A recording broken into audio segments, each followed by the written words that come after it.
Então, a gente precisa reestruturar, reequilibrar aquele metabolismo. E começa pelo sono. Sim. Então, a gente começa com uma higiene do sono muito forte, né? Esse ritual do sono, o horário de dormir, o horário de acordar. E a estruturação das refeições. Então, a gente precisa voltar para que esse metabolismo ele comece a equilibrar de novo. Porque muita gente fala, meu metabolismo está lento. Mas assim, não tem horário para nada. E a gente precisa desses ritmos, Sim, né? bem Esses marcados. ritmos muito marcados das refeições. O que a gente viu na pandemia. Muita gente não tinha nem horário para acordar, nem horário para dormir. Não tinha mais horário de refeição. E a gente teve essa cronodisruptura. A gente até publicou um artigo com a doutora Fátima de Harvard sobre isso, né? O quanto que essa cronodisruptura da pandemia influenciou no excesso de peso da população mundial. E a gente viu isso acontecendo. Então, as pessoas não tendo horários, elas foram perdendo os ritmos. Sim. E aí, é como se tu não tivesse mais um parâmetro. Sim. Né? E aí, fosse mais difícil de detectar momentos de fome, de saciedade, comer, enfim, em horários que tá emocionalmente mais desregulado. Enfim, a alimentação noturna muito...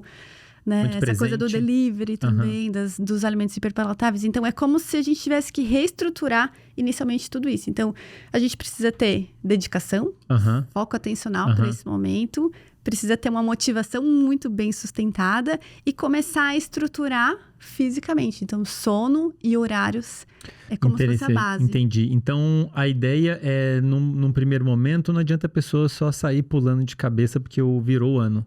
Tem todo um dever de casa que a pessoa precisa fazer. É interessante que ela faça, especialmente se for junto com um profissional capacitado, um nutricionista que entenda de sono, de ritmo circadiano, para ela preparar o corpo dela para a mudança. Sim. Porque, por exemplo, uma coisa, né, que eu comento muito nas redes sociais de modo geral, nada no corpo funciona direito sem o sono. Sim. Tá faltando sono, inclusive os mecanismos envolvidos com autocontrole.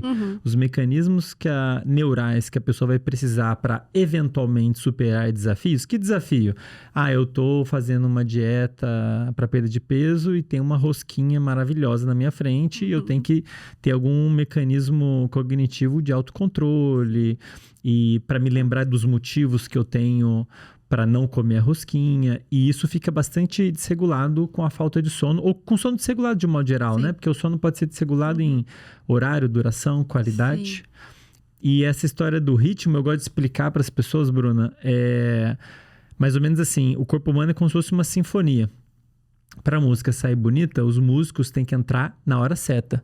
E o corpo humano é mais ou menos a mesma coisa. Cada música é um hormônio, é um evento que acontece no corpo e eles têm horário para acontecer e eles têm que estar em sincronia. Se a banda não estiver tocando em sincronia, a música não sai legal. E então é fundamental que as pessoas cuidem do ritmo delas. O horário que acorda, o horário que dorme, o horário que faz refeição, o horário que pratica exercício. De Facilita, preferência, né? Facilita bastante. De preferência regular. Então, a gente pode resumir que no primeiro momento tem dois grandes aspectos aí. Um aspecto você tem que tentar cuidar da sua saúde básica, especialmente no que se refere a sono, ritmo biológico. Dando cadência, né? E para permitir com que o seu corpo consiga funcionar direito durante o processo. Na verdade, isso vale para qualquer aprendizado, né? Estudar línguas, eu ia falar a mesma coisa. Você quer aprender bastante? Você tem que regular seu sono primeiro, senão você não vai conseguir focar. Você não vai... Enfim, todos os processos envolvidos com o aprendizado ficam prejudicados, né?